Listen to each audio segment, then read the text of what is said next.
3월 맞이하면서 새봄을 기대합니다. 꼭 절기를 안 따져도 이때쯤이면 대부분 대문에 활짝 입춘대길이다, 또 건양다경이다, 이런 표현을 씁니다. 이 새봄에 복이 임하여지기를 기대하는 마음입니다. 건양다경, 하늘일에 늘 밝은 빛이 비춰지고 또 경사스러운 일이 많아지기를 기대하는 마음으로 그렇게 대문에 붙이고는 하는 것이지요. 이것을 미신이라고 보지는 않습니다. 아름다운 미풍양속 중에 하나인데, 이 미풍양속에 대하여서 은근 성경의 가르침을 많이 따르는 것 같아서 기쁘고 또 반갑기도 합니다. 왜냐하면 복에 대하여 사람들이 기대감이 있다라는 것, 그리고 복에 대하여서 사람들이 얻고자 하는 마음이 있다라는 것, 그리고 그 복은 사람들의 노력으로 되는 것이 아니라 복을 주는 어떠한 절대자가 존재하다라는 이 사실이 그러한 미풍양속에 쫙 깔려 있습니다. 성경은 우리에게 그렇게 복의 근원이 되시는 분은 하나님이시며 하나님께서 우리에게 복을 주시는 분이시라, 이렇게 기록하고 고백하고 가르치지요. 하나님께서 첫사람 아담과 하와를 흙으로 지으시고 그 코에 생기를 부어 넣어주셨을 때 그들이 생명의 존재가 되어졌고, 하나님이 또 그들에게 허락하신 것이 있으니 그것이 바로 복입니다. 복을 주셨다라는 거예요. 보면 그 복을 주신 것에 대하여서는 당신이 말씀으로 창조하신 모든 것들에 대하여서도 복을 허락하셨습니다. 그래서일까요? 시편 148편에 보면 하나님께 복을 받은 자들이 모든 피조물들, 피조세계에 구성하고 있는 모든 것들이, 그러니까 사람뿐만 아니라 이 세상에 조화를 이루고 존재하는 모든 것들 다 하나님을 찬양토록 시편 기자는 시편 148편에 말씀하고 있습니다. 여러분, 이 새 봄에 주님의 큰 복을 받아 누리시기를 주님의 이름으로 축원합니다. 무엇보다도 우리가 건강하고 또 이 사회생활 속에 유익을 끼치고 서로 덕을 더하여 유익한 존재가 되어지는 이 모든 것, 바로 이것이 주께서 우리에게 일반적으로 주시는 복이요, 더 나아가서 예수를 믿음으로, 예수님이 주신 복음을 믿음으로 소위 구원에 이르는 자들은 영생의 복까지도 이루어지는 겁니다. 그래서 경건에 이르도록 힘쓰는 자들에게는 금생뿐만 아니라 내생에서까지도 유익하다, 이런 표현을 쓰거든요. 그러니까 여러분, 우리가 이 땅에서 한평생 사는 그것이 다가 아니고 그 이후에 펼쳐질 내생, 다음 세상, 곧 천국에서까지도 하나님께 복을 얻고 유익을 얻고 살아가기를 주님의 이름으로 축원합니다. 교회에도요, 새 봄에 대한 특별한 의미를 부여하여서 그 새 봄에 우리로 하여금 복을 받도록 준비케 하는 교회력이 있습니다. 이 교회력이라는 걸, 력이라는 게 뭘까요? 역사죠, 히스토리죠. 우리네 일반적인 삶의 내용으로 적용을 해본다면 명절과 같은 절기일 겁니다. 예를 들면은 입추는 이미 지났고 이제 개구리가 나온다는 경칩도 있겠고, 그런 차원의 절기 말입니다. 교회도 이렇게 의미 있는 시간 속에 내용을 담아 특별하게 하나님과의 관계성을 더더욱 선명하게 설명하고 가르치는 이 교회력이 있는데, 그 대표적인 것이 사순절입니다. 지금 사순절을 우리가 맞이하고 보내고 있지요. 이 사순이다라는 것은 40이라는 숫자를 의미합니다. 네. 이 40이라는 숫자는 성경에서 예를 들면 모세가 그 시내산 호렙산에서 금식하며 하나님의 말씀을 받았을 때가 40일이 걸렸고, 또 이스라엘 백성들이 가나안 땅에 입성하기까지 그들이 방황했던, 유리했던 그 광야의 생활이 40년이다 이렇게 표현을 합니다. 더 나아가서 예수님께서 공생의 사역을 시작하시기 전에 준비코자 금식하시며 광야에 나가셔서 머무셨던 시간도 사순 40입니다. 이런 점에 있어서 40은 의미가 있는 숫자고요. 이 40이라는 숫자를 의미 있게 담아낸 이 교회 절기가 사순절인데, 이 사순절을 영어로 렌트라고 합니다. 이 렌트라는 말은 숫자라는 의미보다는 사실 봄이라는, 스프링이라는 의미가 담겨져 있습니다. New Spring, 새 봄이다 라는 뜻이에요. 따라서 이 사순절은 우리로 하여금 영적으로나 살아가는 삶의 육적으로나 새 봄을 맞이하게 하는 특별한 절기예요. 그리고 이 사순절에는 특별히 또 다른 아주 크나큰 기독교의 의미가 부여해져 있는데, 그것이 무엇이냐면 예수님께서 이 땅에 오셔서 우리의 모든 죄를 당신이 짊어지듯이 죄 없으신 하나님의 아들 예수께서, 성자 그리스도 예수께서 우리의 모든 허물과 과오와 실수와 죄악들을 다 당신의 몸에 대표하여 십자가에 못 박힘으로 고난을 당하시고 보혈 곧 피를 흘리시고, 그리고 끝까지 그곳에서 우리의 죄가 요구하는 삭신 사망의 대가를 지불하시려고 십자가에 죽으시지를 않으셨습니까? 그러나 십자가의 죽으심이 끝이 아니고 예견하셨고 말씀을 여러 번 강조하셨듯이 죽고 난 이후에 사흘 뒤에 찬란히 부활하심으로 죄가 요구하는 사망의 삭은 갚았지만, 지불했지만 그것을 정복하고 그것을 이겨내는 그 부활을 선포하시며 나타내시지요. 여러분, 기독교의 핵심은 부활이라고 했지 않습니까? 이 부활을 마침내 선포하시듯 우리에게 당신이 실현하신 그 부활절, 그것은 곧 우리로 하여금 죽어도 살고 또 살아있는 동안 우리가 예수를 믿음으로 우리가 영원히 살도록 입증하는 하나님의 크나큰 구원의 완성인 거예요.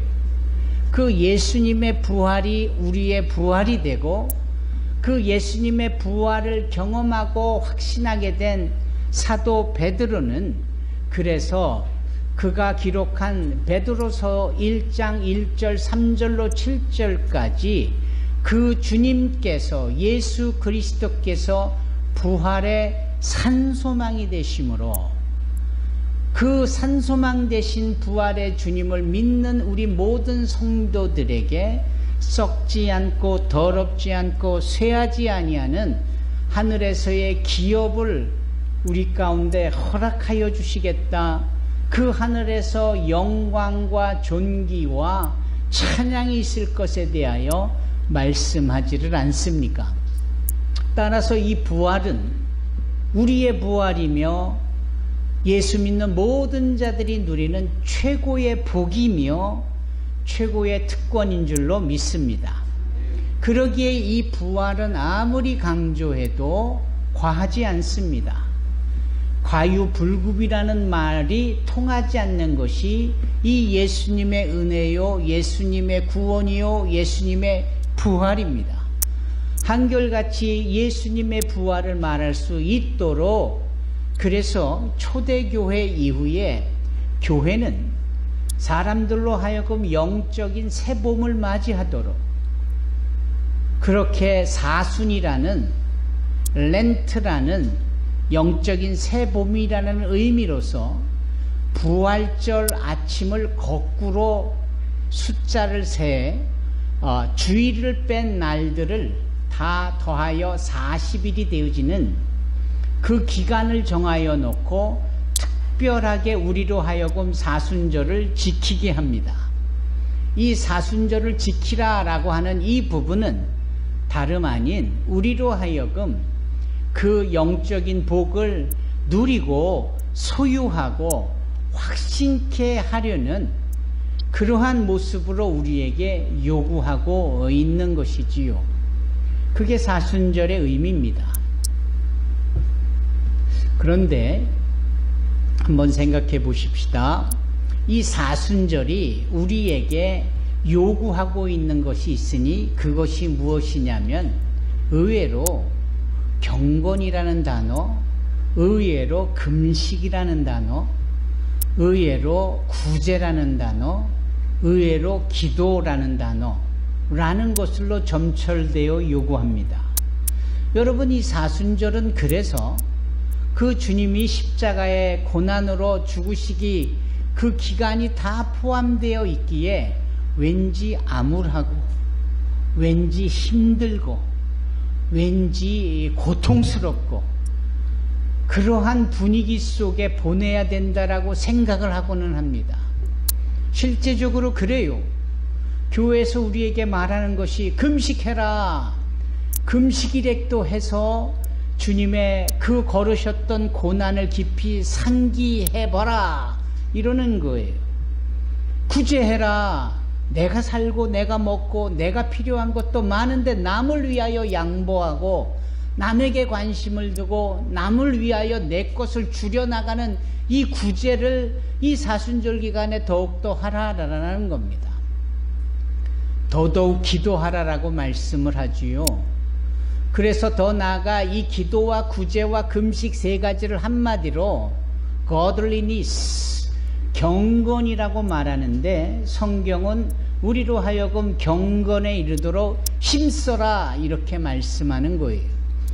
이 힘쓰라라는 이 내용 속에는 늘 말씀드리지만은 우리의 힘을 다하는 에너지를 쏟아붓는 그리고 하루 24시간의 시간 속에 그 어느 때보다도 더 기도와 구제와 그리고 금식을 위한 한마디로 경건을 이루기 위하여 시간을 더 많이 할애할 수 있어야 된다라는 거예요.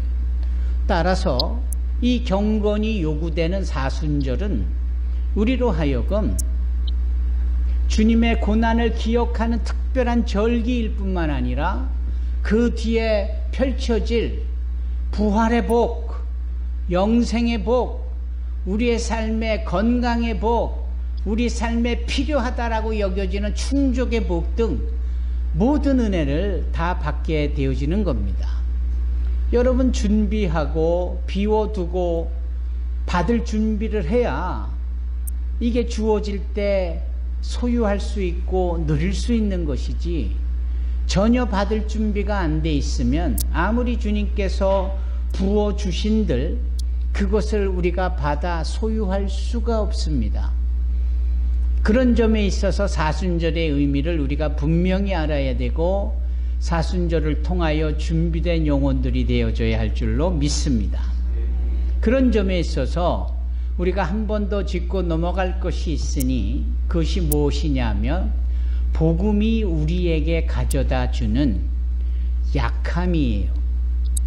복음이 우리에게 가져다 주는 다소 이해가 안 되지만 어리석음이에요. 일찍이 예수님이 보여주시는 그 모습은 정말 약하디 약한 모습이셨어요. 그분은 다른 사람을 위하여서는 귀신도 내어 쫓고 모든 질병을 치유해 주셨고, 그 벳세다 들판에서 오병이어, 즉 떡 5개와 물고기 2마리 정도의 분량으로 장정만 5,000명이나 먹고, 남녀노소 할 것 없이 함께했던 사람들까지 포함하면 좋기 2만 명이 됐을 법한 사람들을 배불리 먹게 하고도 12광주리를 남기게 하시는, 도대체 그분은 못하시는 분이 일이 없었습니다. 그리고 물 위를 걸으시기도 하고, 제자들이 타고 있는 그 배를 방해하는 이 강력한 태풍과 같은 바람과 그 바람의 영향을 받은 갈릴리 호수에 흉흉하게 떠늘며 이 배를 강타하여 침몰케 하려는 그 순간에 주님은 이 바람을 꾸짖으시고 이 물결을 잠잠하라 라고 명령을 하실 때, 그 자연세계조차도 주님의 말씀에 순종하여 그 즉시 immediately, 그 즉시 고요하고 잠잠해지는, 아니 도대체 주께서 보여주신 모든 일들은 다 하나님의 능력이셨어요. 죽은 자를 살리며 병든 자를 고치되 볼 수 없는 자의 눈을 보게 하시고 들을 수 없는 자의 귀를 열어주시고, 정신이 나가 귀신에 조종당하고 있을 때 그 귀신을 내어 쫓아주시기도 하며, 죽은 지 나흘이나 되어져 냄새가 나는 나사로 같은 자를 나사로야 나오라 말씀하실 때 죽은 자가 살아나오는 역사도 있는, 이런 모든 일련의 주님께서 보여주신 내용은 한마디로 말하면 하나님의 능력입니다. 그러나 주님 당신은 당신을 위하여서는 왜 그리 약하셨고, 왜 그리 무방비처럼 모든 고난과 외부에서 부어지는 고초를 다 수용하시고 받으셨는지, 단 한 번도 거부함이나 단 한 번도 저항이 없으신 그저 약한 모습을 보여주고 계세요. 여러분, 왜 그럴까요? 왜 그토록 당신은 약한 모습을 보여야 할까요? 그 이유는 그분은 우리와 같은 성정으로 성육신하여 오신 분이시기 때문에 우리가 약한 존재라는 것을 그렇게 보여주시는 거예요. 따라서 약하디 약할 수밖에 없는 우리의 약함은 복음을 전하시는 예수를 만날 때, 그 예수의 복음을 들을 때 우리의 약함은 강함으로 바뀌게 되어지는 줄로 믿습니다. 우리의 가난은 부유하게 바뀌어질 것입니다. 우리의 무지함은 그 예수를 만나고 그 예수의 복음을 전해 들을 때 비로소 지혜로 바뀌게 되어지는 줄로 믿습니다. 예수의 복음을 우리는 요한복음 3장 16절로 압축하여 핵심으로 얘기하잖아요. 하나님이 세상을 이처럼 사랑하사 독생자를 주셨으니 누구든지 저를 믿는 자마다 멸망하지 않고 영생을 얻게 하려 하심이니라. 너는 마음에 근심하지 말고 하나님을 믿으니 또 나를 믿어라. 내가 너의 가는 길을 알리라. 내가 가서 너희를 위하여 초소를 예비하고 그 예비된 초소가 끝나면 너희에게 다시 돌아와 내가 너희를 그곳으로 인도해 내리니 너희가 나의 갈 길을 알리라.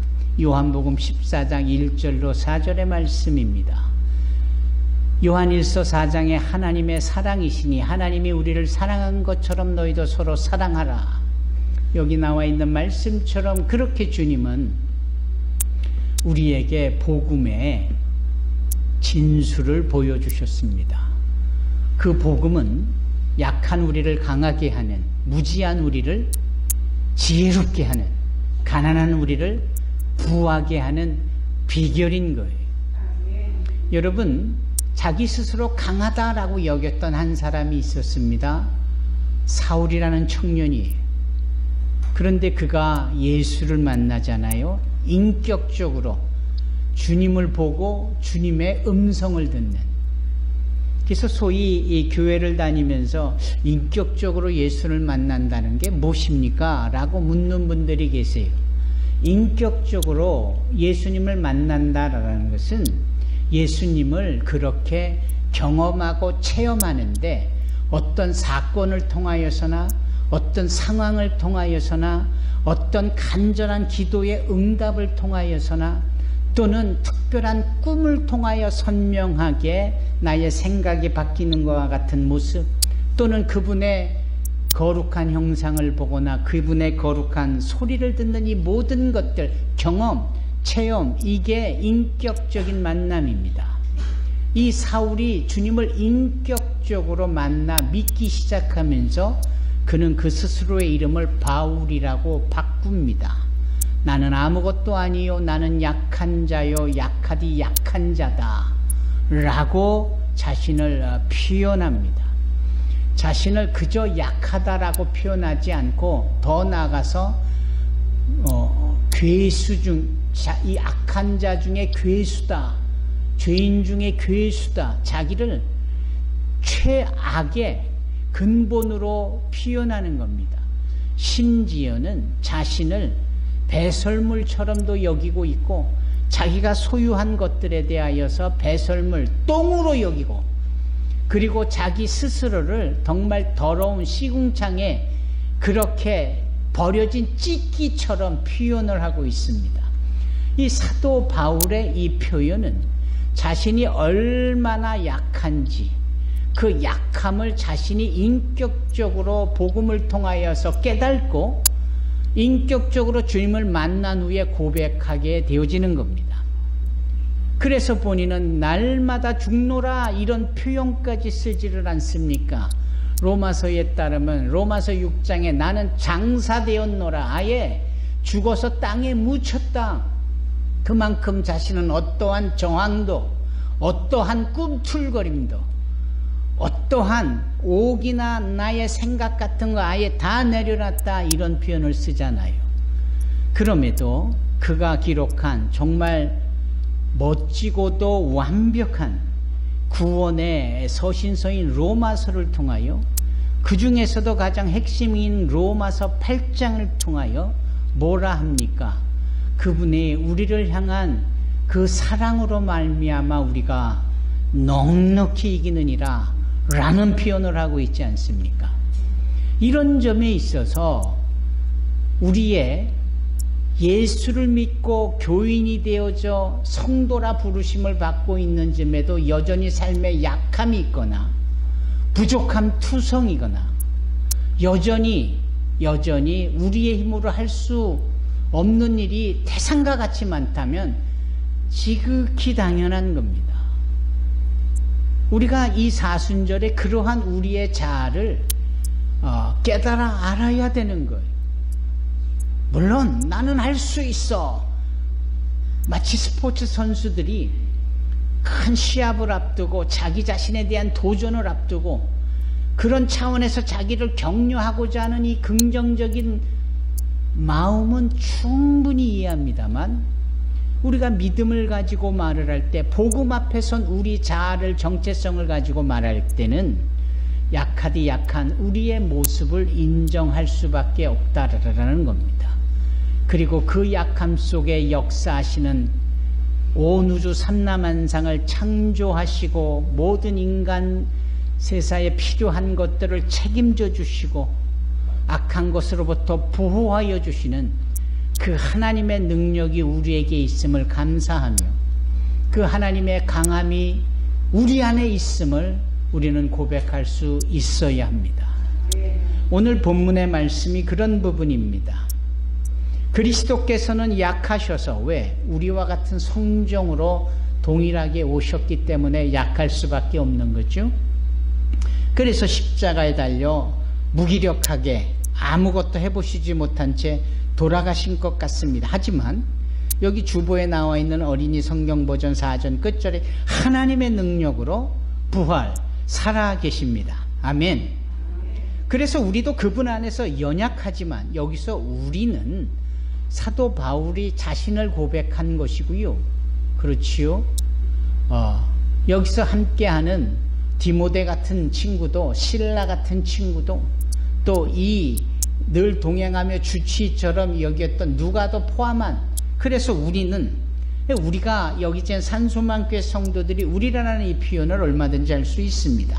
우리도 그분 안에서 연약하지만 여러분을 섬기기 위하여, 여러분이라 하면 이 고린도 교인들인데, 왜냐하면 이게 지금 고린도 교회 보내는 편지 고린도 후서잖아요.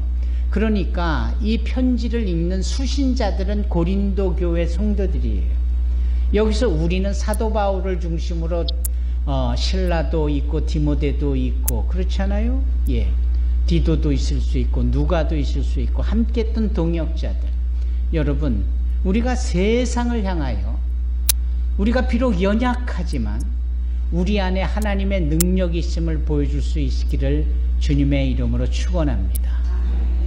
하나님께서 성령과 더불어 우리와 함께하고 계십니다. 그렇기 때문에 5절에 뭐라고 말씀합니까? 여러분은 자신이 믿음 안에 있는지 점검하고 자신을 시험해 보래요.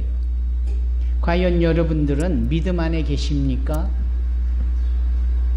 예수 그리스도의 복음이 여러분들의 마음과 영혼 안에 있습니까? 이걸 한번 테스트, 점검해 보십시오. 있는지 없는지. 이것은 하나님을 시험하는 게 아니고 내가 믿음이 있는가? 내가 믿음 안에 있는가? 그분의 말씀이 내 안에 있는가? 점검하는 겁니다. 언제요? 이 사순절에. 그래야 복을 받아 누리지요. 이 사순절 40여일 동안 이 점검할 수 있는 저와 여러분이 되기를 바랍니다. 분명 고난을 넘어 찬란히 부활하신 주님의 위대한 역사가, 그 하나님의 예수를 살려내신 그 하나님의 능력이 우리의 삶에도 동일하게 부어지고 동일하게 역사될 줄로 믿습니다. 기도하겠습니다. 거룩하시고 사랑이 많으신 참 좋으신 하나님 감사합니다.